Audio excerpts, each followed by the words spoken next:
여러분 안녕하십니까? 3월 6일 수요일에 전해드리는 뉴스투데이 강원입니다.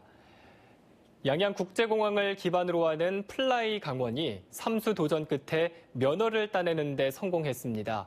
침체된 양양공항 활성화와 강원도에도 새로운 활력을 불어넣을 것으로 기대되고 있습니다. 먼저 김영호 기자가 보도합니다. 국토교통부가 저비용 항공사 신규 면허 발급자로 플라이 강원 등 3곳을 선정했습니다. 플라이 강원은 지난 2016년과 17년 두 차례 심사에서 탈락한 끝에 세 번째 도전 만에 면허 발급에 성공했습니다. 플라이 강원의 자본금 규모와 외국인 관광객을 유치하는 사업 운영 계획서 등이 심사 과정에서 좋은 점수를 받았습니다. 자본금 증자, 또 투자적 확보 등을 통해서 재무 능력을 상당히 보완을 했고 노선 계획도 재조정하는 등 면허 기준을 충족하여 이번에 면허를 발급키로 했습니다. 플라이 강원의 거점인 양양 지역은 면허 발급을 축하하는 현수막을 내걸며 환영했습니다.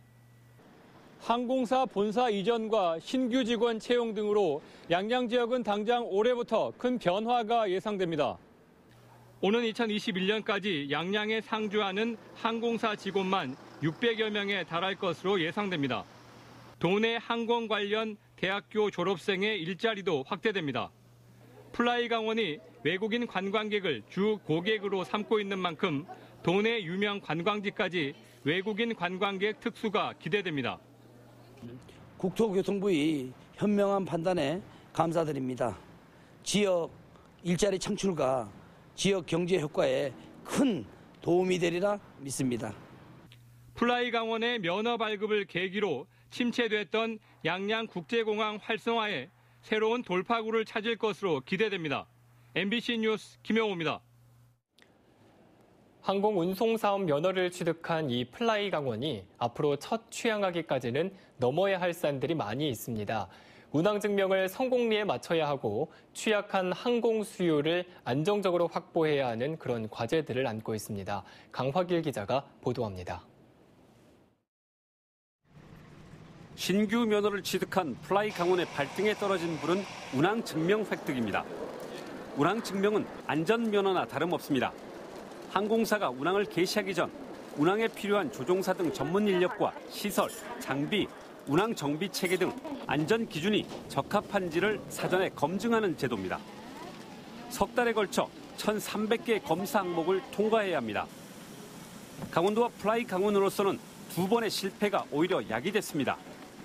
사업면허 취득을 위한 준비 과정에서 운항증명 수검에 선제적으로 대비해왔습니다. 운항증명과 관련된 강원도의 역할을 저희가 거의 회사와 동일체라는 차원에서 지원할 계획입니다. 플라이 강원은 다른 7개 저비용 항공사에 비해 배후 도시 규모가 작아 잠재적 항공 수요가 가장 취약합니다. 이에 따라 안정적인 노선 확보가 사업의 향배를 가를 것으로 전망됩니다. 이 때문에 플라이 강원은 항공기 좌석의 80%를 외국인에게 제공하는 등 외국인 유치에 사운을 걸고 있습니다. 2020년까지 31개 도시에 비행기를 띄울 계획입니다. 해외 인구 밀도가 높은 2선, 3선 공항에 한국에 오고 싶어하는 니즈가 있는 공항을 주로 공략할 겁니다. 이를 위해 강원도는 5월부터 해외 취항 예정 도시를 돌며 대대적인 판촉 활동을 벌입니다. 이와 더불어 열악한 양양공항 시설 개선과 빈약한 양양공항 접근 교통 환경 개선도 서둘러야 합니다. 갈수록 경쟁이 치열한 저비용 항공 시장에서 플라이 강원이 어떻게 경쟁력을 확보하고 강원도의 취약한 하늘길을 열 수 있을지 주목됩니다. MBC 뉴스 강화길입니다. 오는 13일 제2회 조합장 선거를 앞두고 눈에 띄는 조합 선거들을 살펴봤습니다.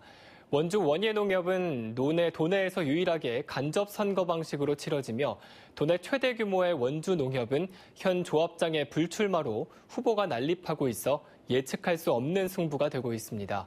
조성식 기자입니다. 원주 원예농협 조합장 선거에는 3명의 후보가 출사표를 던졌습니다. 현 조합장인 심진섭 후보가 재선에 도전하고 전 원예농협 이사인 허광영 후보와 정 감사인 신문선 후보가 대항마로 나서 3파전을 벌이고 있습니다. 원예농협은 도내 유일의 간접선거 방식으로 조합장을 선출합니다.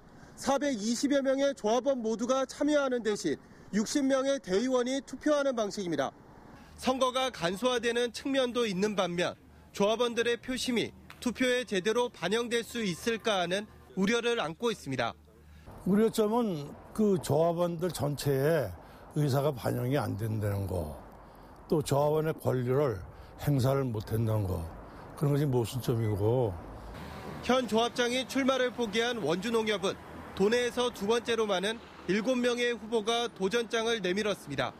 기호 순으로 살펴보면 박희서, 이인호, 이건현, 김종일, 김재근, 이진원, 원경묵 후보로 6명은 전현직 농협 관계자이며 1명은 원주시의원 출신입니다.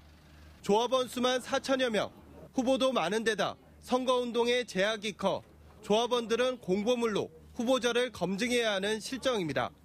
전화번호도 잘 모를 것이고 또 막상 누가 조합원인지도 잘 모르고 한데 후보자로 나와도 참 갑갑한 점이 많을 거예요. 두 번째 시험 무대에 오른 동시 조합장 선거. 선거 방식도 다르고 후보도 다양한 그들만의 리그가 혼돈 속에서도 치열하게 전개되고 있습니다. MBC 뉴스 조성식입니다. 강릉시는 교동택지나 유천택지를 비롯해 관광 명소에도 이 주차난이 아주 심각한 상태입니다. 강릉의 주차난과 원인, 그 대안을 기획 보도해드릴 텐데요. 먼저 주차난이 얼마나 심각한지 이용철 기자가 취재했습니다. 도로 양쪽으로 빼곡하게 서 있는 차들 사이로 차 한 대가 겨우 지나갑니다. 왕복 2차선 도로지만 마주오는 차량과 만나면 교행은 불가능하고 주차난으로 운전자들의 불편이 커지고 있습니다. 택지 같은 경우는 양 사이드로 차들이 다 주차돼 있어가지고 주차를 할 공간이 없어서 가장 애로사항이 제일 큽니다. 이용객이 많은 마트나 상가 밀집 지역은 상황이 더 심각합니다. 소방 차량 출동에도 지장을 주고 있습니다. 손님들의 주차가 불편하다 보니 상인들도 불편하기는 마찬가지입니다. 일방통행인데도 지금 역주행하는 차들이 굉장히 많다고요. 외지 사람들이 와도 주차할 데가 없으니까 그게 참 불편하고요. 올림픽 때 만들어진 유천택지도 주차 때문에 골머리를 앓고 있습니다. 상가 주변에는 인도위에도 차를 세우고 대규모 아파트 단지가 들어서면서 주차난이 갈수록 심해지고 있습니다. 주차난이 심각하니까 또 교통의 흐름도 많이 저해가 되고 교통이 원활하지 않다 보니까 여기를 방문해 주신 분들이 굉장히 많이 불편해하시고 계세요. 2021년에 아파트가 추가 입주하면 주차난은 더 심해질 것으로 우려됩니다. 강릉시는 택지 주차난 해소를 위해 일부 도로를 일방 통행으로 바꾸고 주차 단속 카메라도 설치했습니다. 주차난 해소를 위해서는 지금 일방 통행도 지금 많이 시키고 있고요. 그다음에 도로변에도 노외 주차장도 지금 만들고 있고 공환지 같은 데 경우에는 이용을 안 하면은 시에서 지금 만들어가지고 이용할 수 있도록. 전문가들은 강릉시의 대책은 임시 방편이라고 지적하고 있습니다. 또 교통 수요 예측이 미흡했고 차량 증가와 시민 의식 부족을 주차난의 또 다른 원인으로 꼽았습니다. 경제 수준이 높아질수록 차량 대수는 늘어나고 거기에 따라서 법 규정이 따라가지 못하기 때문에 공급 부족에 의한 택지 조성에 따른 여러 가지 주차 문제가 생기고 있습니다. 주차 전쟁을 겪고 있는 강릉 교동택지와 유천택지에는 불법 주차 단속 CCTV 10대가 운영되고 있지만 노상 주차장은 단 한 곳도 없는 것으로 확인됐습니다. MBC 뉴스 이용철입니다. 철원 출신의 독립운동가 박용만 선생에 대한 보도 지난 2일 해드린 바 있는데요. 이 박용만 선생 생가에서 얼마 떨어지지 않은 곳에 현재 철원 근대문화거리 조성공사가 진행 중입니다. 하지만 근대문화거리라는 게 1930년대 일제시대 거리를 재현하는 데 집중하고 있어 3.1절 100주년을 기억하는 시대 흐름과는 맞지 않다는 그런 지적이 나오고 있습니다. 이재규 기자가 보도합니다. 철원군 철원읍 사요리, 노동당사 바로 맞은편에서 공사가 한창입니다. 철원 역사공원 조성사업입니다. 부지 면적은 6만 제곱미터를 넘습니다. 사업비는 국비 등 187억 원이 들었습니다. 내년 준공 예정입니다.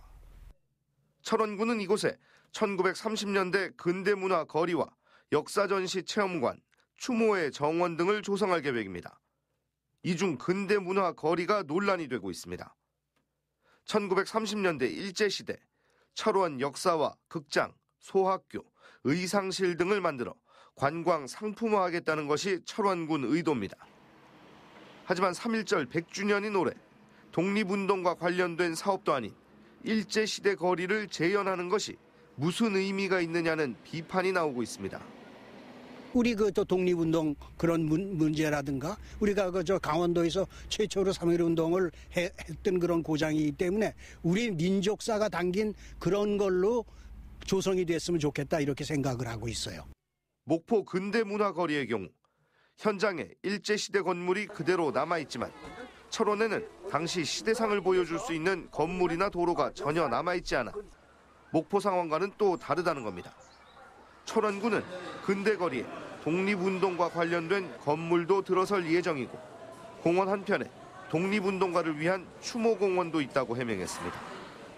청소년이나 사시는 분들이 과거에는 이랬고 이래서 우리가 수탈을 당했고 이래서 힘들었다. 그런 부분들에 대해서 보여줄 필요는 있다고 생각합니다. 이 공사 현장에서 차로 5분 거리에는 잊혀진 독립운동가 박용만 선생의 생가 터가 있습니다. 독립운동가의 초라한 현재와 100억 원 넘는 예산으로 추진되는 일제시대 근대거리 조성 사업. 철원 지역에 자주 독립운동을 한눈에 볼 수 있는 공간 조성도 보완돼야 한다는 지적입니다. MBC 뉴스 이재규입니다. 강원도는 수출 현장의 애로사항을 해소하기 위한 강원도 수출 활력 촉진단 행사를 내일 강원지방 중소벤처기업청에서 개최합니다. 이번 행사에서는 정부의 수출 활력 재고 대책 설명에 이어 지역 업체들의 애로사항 건의와 답변, 수출 지원 기관 설명회 등이 있을 예정입니다. 강원도는 지역 기업의 수출 확대 지원 방안을 다지고 수출 기업과 중앙부처, 수출 지원 유관 기관 간 협업을 강화할 방침입니다. 전국 고속도로 사망사고 가운데 화물차 사망사고 비중이 절반 이상을 차지하는 것으로 나타났습니다. 강원지방경찰청에 따르면 지난해 고속도로 사망자 252명 가운데 134명이 화물차나 특수자동차와 연관된 사고로 숨졌다고 밝혔습니다. 이에 경찰은 이달 말까지 화물차 불법 개조와 적재 불량 등 기본적인 안전조치 미흡을 중점적으로 단속할 예정입니다. 농협강원지역본부는 경제적인 어려움을 겪고 있는 농촌 다문화 가정 20가정에게 모국 방문을 위한 왕복 항공권과 체재비 등을 지원했습니다. 모국 방문 지원 대상자로 선정된 20가정 78명은 농업을 주업으로 하고 국내에서 3년 이상 거주, 결혼기간, 자녀 수 등을 고려해 선발됐습니다. 농촌 다문화 가정 모국 방문 지원은 베트남 7가정 29명을 비롯해 캄보디아 1가정 4명, 중국 4가정 14명, 필리핀 3가정 16명 등 모두 78명입니다. 농협강원지역본부는 지난 2007년부터 지금까지 도내 238가정 906명에게 모국 방문을 지원해왔습니다. 절기상 경칩인 오늘 영동 지역은 대체로 흐리고 오후 늦게 비나 눈이 오겠으며 영서 지역은 대체로 흐리고 오후에 비가 조금 오겠습니다. 오늘 예상 낮 최고 기온은 영동 지역이 14도에서 17도, 영서 지역은 10도에서 14도, 강원 산지는 8도에서 10도 분포로 어제와 비슷하겠습니다. 또 오늘 밤과 내일 새벽을 기해 강원 산지에는 대설 예비특보도 내려졌습니다. 한편 영동 지역과 원주, 철원, 화천 지역에는 건조주의보가 계속해서 발효 중이어서 산불 등 각종 화재 예방에 각별한 주의가 필요합니다. 또 강원 내륙 지역에는 안개가 끼는 곳도 있겠습니다. 그럼 자세한 오늘의 날씨와 행사를 안내해드립니다.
횡성군이 도내에서는 처음으로 농어촌 버스 승하차 도우미를 운영합니다. 횡성군은 시내버스 주 이용객인 고령층과 장애인 등 교통약자들을 위해 횡성읍 5일장이 열리는 1일과 6일에 버스 탑승과 하차를 돕는 도우미 제도를 운영한다고 밝혔습니다. 버스 승하차 도우미는 자원봉사로 운영되며 다음 달 12일까지 횡성군 자원봉사센터 등을 통해 봉사자들을 모집할 예정입니다. 강릉 성남시장에 야시장이 운영됩니다. 강릉시는 이달부터 11월까지 매주 금, 토요일에 저녁 7시부터 밤 10시까지 성남시장에서 야시장을 운영하기로 했습니다. 야시장에는 먹거리 판매대 20대가 운영되며 버스킹 공연 등이 펼쳐집니다. 다음 달부터는 강릉 서부시장에서도 먹거리를 중심으로 야시장을 운영할 계획입니다. 동해시 망상해변에 해안사구 식물원이 조성됩니다. 동해시는 망상해변의 해안식물 자생지를 보호하고 새로운 볼거리를 조성하기 위해 22,400제곱미터의 보호구역을 설정하고 다음 달부터 식물원을 조성하기로 했습니다. 1억 6천만 원을 들여 울타리와 관찰 데크를 설치하고 해안식물 증식 사업도 펼칠 계획입니다. 망상해변에는 갯방풍 등 30여 종의 해안식물들이 자생하고 있습니다. 삼척시 의회에서 국립해양문화재연구소의 분소 유치 필요성이 제기됐습니다. 삼척시 의회 김억연 의원은 임시회 자유 발언을 통해 고대부터 해양 관문이며 해안 방어 중심지였던 삼척에 해양문화재 발굴과 연구를 위한 해양문화재연구소 동해분소 유치가 필요하다고 주장했습니다. 이상으로 뉴스투데이 강원을 마칩니다. 고맙습니다.